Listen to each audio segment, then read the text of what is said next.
Hi and welcome to Cherry Pie Math. This video is going to introduce the idea of cross sections using 3D shapes, just like basic geometric shapes. So before we get started, you should know what some geometric shapes are, like triangles and rectangles, and just the definitions of them, and just be familiar with what they might look like. So to introduce this idea, let's talk about bread, which, by the way, I love. Everybody loves bread. Well, maybe not everybody, but I think bread is great, and sometimes when I'm hungry, I'll just eat bread because, you know, it fills you up. So a loaf of bread, and this might not be a really great picture, but pretend like it's the most amazing thing you've ever seen. It kind of comes out like this on the top, like a rounded top, right? And then it came in your pan, so it's, even though it's rounded there, it's kind of got like a squarish base. That's not too bad, right? So it kind of looks like that, and there's like this, and there's like a little bit of fold there. So there's my loaf of bread. It looks super cute.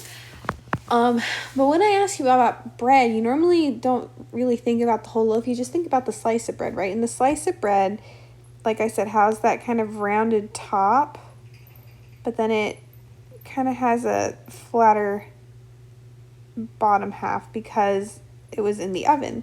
So that's what a slice of bread might look like. And it really depends on the bread too, right? Like, let's say you have one of those like really big sourdough loaves, and it kind of looks like this, and it's got like the fancy little, like, ooh, it's got a little thing on the top. But when you take a slice of that, it's just this really big flat thing, but then it's flat on the bottom instead. So depending on what loaf of bread you have, that's going to determine the shape of the slice, right? So hold on to that thought. We're going to go over some basic forms of 3D figures. So there's lots of different kinds of ways you can organize shapes, I guess, but these are the three basic ones that you're going to see throughout your mathematical career. The first one is called prisms, and prisms are basically made by stacking a 2D shape over and over again. So what I mean by that is, like a cube, for example, you would have a square on the bottom, and then you just kind of stack that square on top of itself. So like you have a square here, and then you keep stacking the square on top. Or a triangular prism, it doesn't have to be like up and down. Like here's a triangle, this is what we would call the base, and then you just keep stacking that on top of itself to make that prism. Or if I have a rectangular prism, it would look like this, maybe. Woo. Or we'd have a cylinder, which is a circular base, I guess. So that would be, I'd have a circle for the base, and then I just stack the circle on top of itself, and that would make a cylinder. So that's the first kind. That's the one we're usually most familiar with. Pyramids have like the base, but to make it, you connect all corners to a height coming from the middle.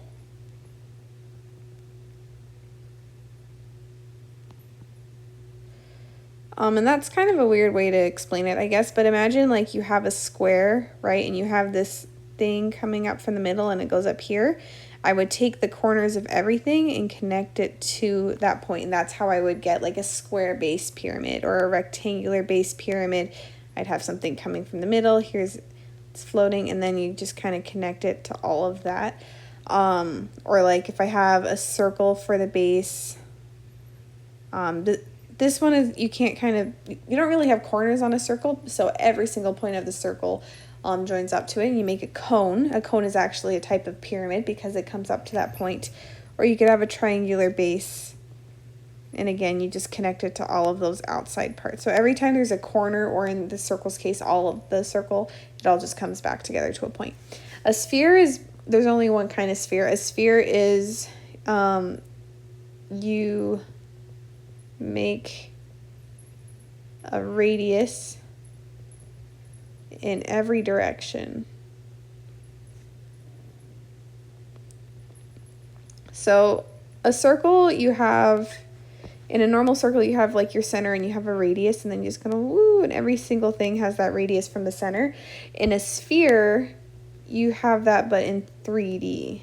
So you'd have this in the middle, and then you have this going there, but it also goes over there and it goes over here. And you've seen spheres before. That's like when you have like the globe in your second grade classroom, right? The one that you spin, or like a ball, literally a ball.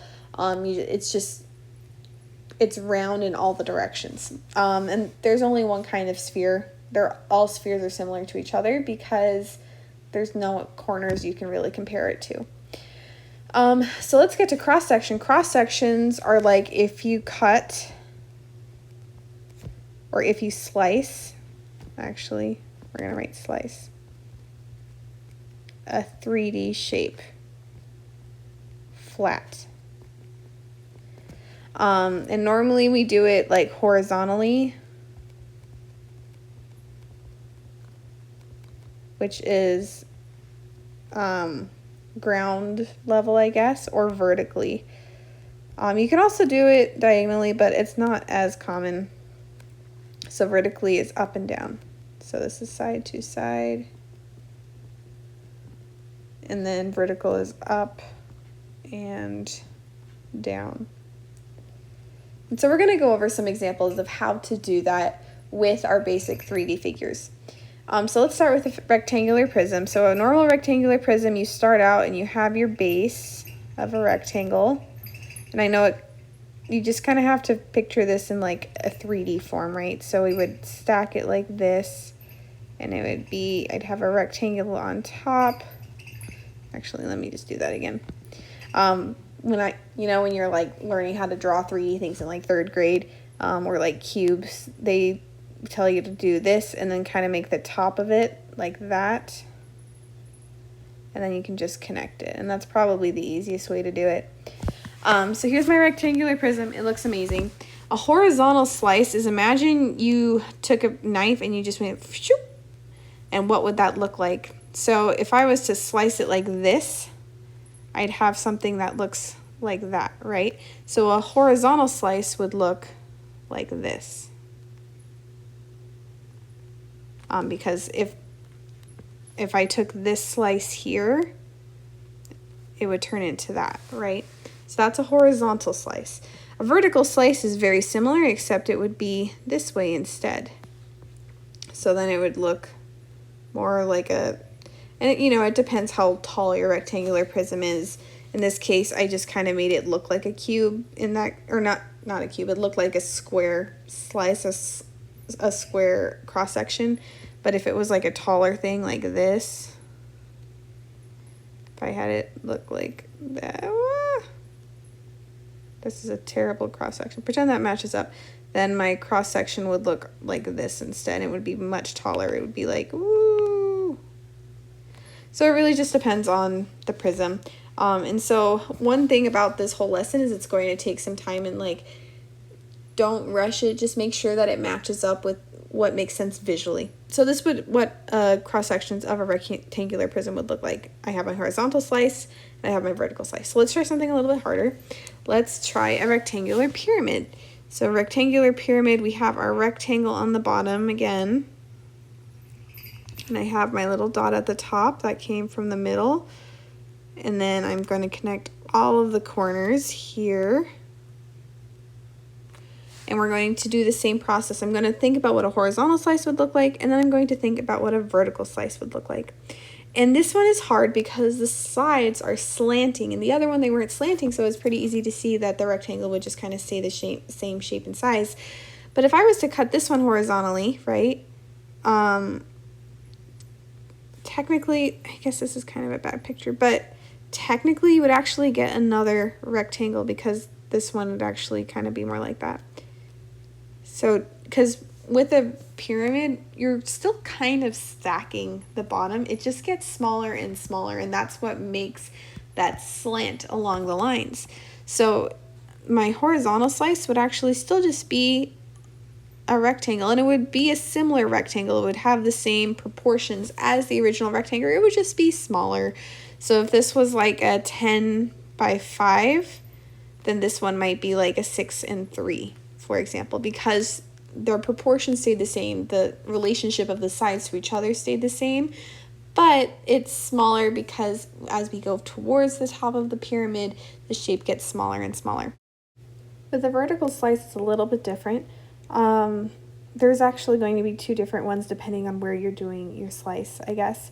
So if you're not going right directly in the middle and you do it, you're going to have your base here. But remember that these sides are slanted, so when you kind of slice it through, these are slanted too. And so you actually end up with kind of like a trapezoidal shape. So you can have something like this. I guess that would be one example of what a cross section of a rectangular pyramid would look like. If you did go right through the middle here, because this is slanted and this is slanted, you end up with an isosceles triangle. And that makes sense when you think about like the trapezoid, because if it's not directly in the middle, you don't have that point, right? So you're just kind of doing like a part of that triangle, which ends up being a trapezoid. So that's kind of a cool thing about a pyramid. These are a little, not a little bit trickier. They are a lot trickier than doing just a horizontal slice, right? So just take your time, and like the internet is a great resource too. Like I know these videos are meant to help you with these.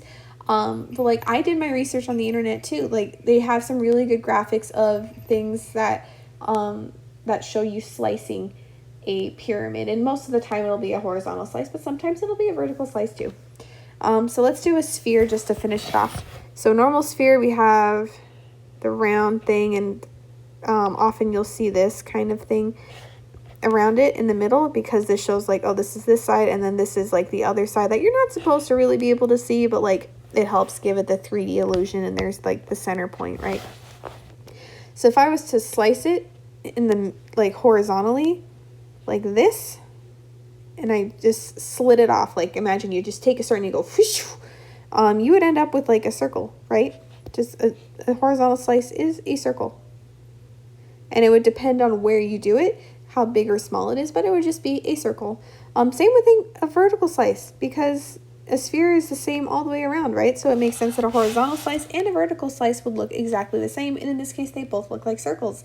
And spheres are so cool because you could do it like diagonally and you would still get a circle out of it too, because it's just a circle all the way around. It all is equidistant from that center. So as we go through, I want you to just write down what you notice, and I'm not going to write down these things for you this time. I want you to think about what you notice about making cross sections. What are some things that you think might help you as you go through mathematics and you try to think about the cross sections? What I will talk about is why are cross sections useful and why are they helpful? Because like honestly, in real life, you are probably not going to use cross sections all that much, but we do use them as you get older with kind of like calculus. And that might be far off for you. That might be right now. But with calculus, you're thinking about like things in relation to the axes, and often they'll give you problems that ask you for like, here is an example of a cross section of the shape. Now figure out what would happen if you rotated it 360 degrees around an axis or something. You'll often see it with like engineering, because you'll like have like a diagram and you want to see like, what does a cross section of this look like? Or you might see in like architecture, maybe you've gone to a museum and you see like an example of a building and they show you a slice of that building. What would the floors look like if you were to slice this building in half?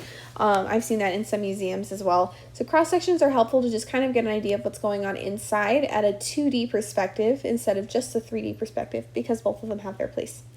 So some things to remember is draw the original 3D shape so you can compare, and if you have that object, if you can find that object and physically hold it, that will help you so much as well, just to see what that cross section might look like. I'll often use my hand to orient myself. Like I'll just kind of be like, I'll actually look up like whoosh, not like, I won't say whoosh because you know I'm an adult and I can't say those kinds of things anymore, but you can use your hand to orient yourself and kind of see what would that slice look like. And the biggest thing of this particular lesson isn't so much the idea of cross sections, it's the practice of spatial reasoning and visualizing and being able to think about, would this be sloped, would this be straight, what's its relationship to the original shape, etc. Anyway, I hope that helps, and good luck.